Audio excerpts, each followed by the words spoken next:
Welcome guys to my channel. This is day one of my watchmaking journey. I'm starting from scratch here with no experience whatsoever and with a budget than less than $250. And I'm documenting everything, every mistake, every step along the way. Well, I'm just a guy who's really passionate about the world of watchmaking, and I thought, why not give it a try? I'm definitely not a watchmaker yet. I'm starting from scratch here, like I said, and I'm sharing my journey with you all. So take a seat and enjoy the ride with me. Well, watchmaking can be really expensive when you don't know where to start. So I was on a mission to get all the tools that I need within a budget of $250. In total, I spent about $256, a little bit over. The budget is really important to me, especially since I'm still new to watchmaking and figuring things out. Before investing in high-end tools, I want to start with the essential and then add more as I go. Right now, I'm still missing the movements, some trays and working pad, but I'll be getting those soon.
So my plan here is really simple. Phase 1 is already done. I bought all the tools that I need to get started.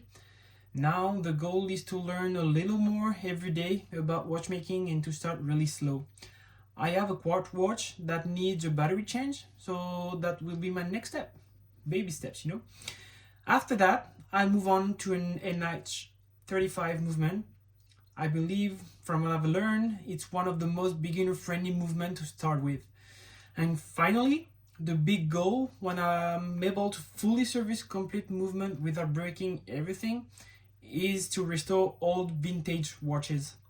That's my ultimate goal, and that's the real reason why I start this channel. Well guys, if you want to learn with me along the way, subscribe to the channel. I'll document everything, even the failures.